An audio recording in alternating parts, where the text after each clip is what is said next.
কি খবৰ বন্ধু বান্ধৱীসকল। আজি যিহেতু মোৰ প্ৰথমটো মিনি ব্লগ, আপোনালোকে সকলোৱে চাব আৰু মৰম দিব।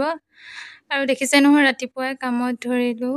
এইকেইদিন যিহেতু বহুত বেছি গৰম, মাটিবোৰ যিহেতু ওচৰত পাবলৈ নাই, অকণমান আঁতৰৰ পৰা আনি বস্তা তেনেকৈ থৈ দিছে। ফুলপুলি এটা লগাম বুলিকৈ টাবটোত মাটি অলপ দি লৈছোঁ। আৰু সেইকেইদিন যিহেতু বহুত গৰমো, আৰু গৰমৰ কাৰণে যিহেতু একো কৰিবও নোৱাৰি, মোৰ দৰে সকলোৰে অৱস্থা একেই হৈছে।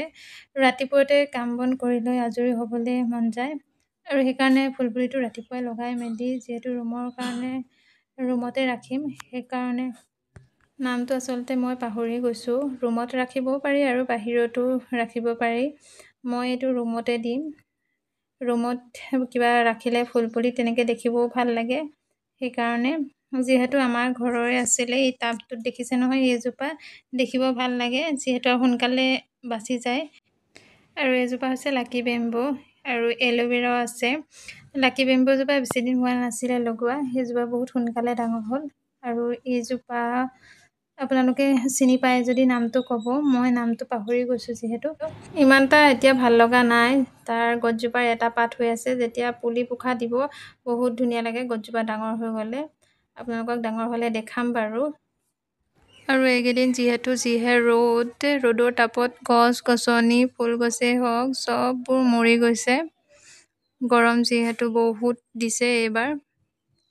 সেই দুদিনমান হৈছে ৰাতিটো বৰষুণ দিছে বাৰু, কিন্তু দিনত যিহেতু ৰ'দ বহুত, পানী শুকাই গৈছে। পথাৰবিলাকতোতো পানী নাই, খেতি বাতিও এইবাৰ বহুত দিগদাৰ। আৰু এতিয়াৰ কাৰণে মই ইয়াতে থৈ দিছোঁ টাবটো, ইয়াতে পানী দি মেলি অলপ শুকাব দিম, তাৰপিছতে ভিতৰত থ'মগৈ ৰুমত। আৰু আমাৰ ওচৰত যিহেতু ঘৰটো ছাইডত জেগা বেছিকৈ নাই, সেইকাৰণে ৱালৰ কাষে কাষে আমাৰ দেউতাই জলকীয়াও খেতি কৰিছে। আপোনালোকক খেতি কৰিব পৰা যিহেতু জেগা অলপ আছে, নথকা নহয়। সেয়া অকণমান আঁতৰত, তাতে দেউতাই কিবা কিবি কৰিছে, সেয়াও আপোনালোকক দেখাম।